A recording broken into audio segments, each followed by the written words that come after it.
আজি আমাৰ 5 ছেপ্টেম্বৰটো শিক্ষক দিৱস আমাৰ কাৰণে অতি পবিত্ৰ দিন। তথাপি আমি এই দিৱসটোত কলাবেজ মানে পৰিধান কৰি আমি মানে প্ৰতিবাদ দিৱস হিচাপে সাব্যস্ত কৰিব লগা হৈছে। কাৰণ এই দিৱসটোত হেৰি কৰাৰ কাৰণ আমাৰ শিক্ষামন্ত্ৰীয়ে যিখিনি কৈছে সেই শিক্ষামন্ত্ৰীৰ কথাৰ এগেইনষ্টে তাৰমানে আমি প্ৰতিবাদ সাব্যস্ত কৰিছোঁ। কাৰণ 2 তাৰিখে জানা আমি ষ্টেট পুলৰ হওক বা SSR যিখিনি কণ্ট্ৰেকচুৱেল শিক্ষক আছিল, ঠিকাভিত্তিক শিক্ষক আছিল, সেই শিক্ষকখিনিৰ মানে নিয়মীয়াকৰণৰ কাৰণে এটা এডভাৰটাইজ দিছিল। সেই এডভাৰটাইজ মতে আমাৰ KGBVৰ পৰাও আমাৰ বহুত টিচাৰে আমি এপ্লাই কৰিছোঁ। তাৰে আমাৰ এপ্লাই কৰাৰ পিছতো 7জনী টিচাৰ আমাৰ ফাইনেল লিষ্টত মানে চিলেকশ্যন হৈছিল।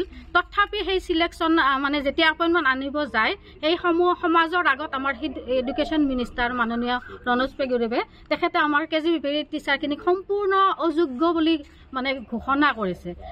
তাৰ এগেইনষ্টে আজি আমি প্ৰতিবাদ সাব্যস্ত কৰিছোঁ। আকৌ আমি জনাব বিচাৰিছোঁ যে আমি কস্তুৰবা গান্ধী বালিকা বিদ্যালয়ত 2007ৰ পৰাই কৰ্মৰত। আমাৰ বহুত কৰ্মী তাৰমানে সেই 2007 চনৰ পৰা কৰ্মৰত হৈ আছে।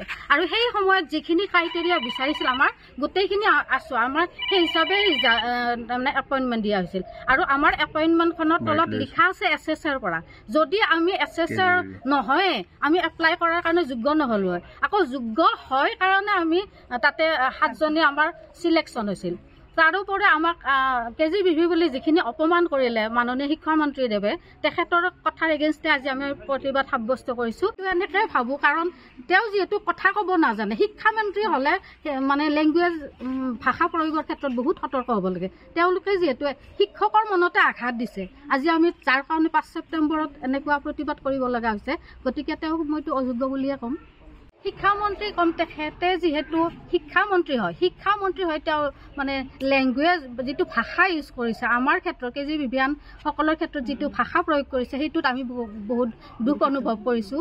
নিজৰ ফালৰ পৰা আমি দুখ অনুভৱ কৰিছোঁ। তেখেতে তাৰমানে তেনেকুৱা ধৰণৰ মাননীয় শিক্ষামন্ত্ৰী হিচাপে তেওঁ তাৰমানে তেনেকুৱা ধৰণৰ কথা শুভা নাপায়। আকৌ তেওঁ মাজে মাজে আমি লগ ধৰোঁ মেমৰেণ্ডাম দিবলৈ গ'লে তেওঁ এবাৰ কৈছে কি আমি ৰাতি থাকিব লাগে, আমি 24 আৱাৰ্ছ মানে আমাৰ ডিউটি হয় ফুল টাইমখিনি। তেতিয়া তেওঁ কয় মানে কি ৰাতি শুই থাকিব যাওঁ। আমি কি ৰাতি ইয়াত শুই থাকিব স্কুলত? ৰাতি এখন ৰেচিডেঞ্চ স্কুল হয়, ৰেচিডেঞ্চ স্কুলৰ মানে ছোৱালীখিনি যিহেতু ইয়াত থাকে সেই তেওঁলোকৰ বহুত দায়িত্ব আমাৰ ওপৰত আহে। ৰাতি মেডিকেল নিব লগা হয়, ৰাতি পঢ়াব লাগে, এইবিলাকতো চব আমি কৰোঁ। আমিতো ৰাতি ইয়াত শুই থাকিব অহা নাই, তেনেকুৱা কথা কয়। এইবাৰতো আমাক মানে সম্পূৰ্ণৰূপে অযোগ্য বুলি ঘোষণা কৰিছে। গতিকে আমি বহুত দুখ পাইছোঁ এই ক্ষেত্ৰত।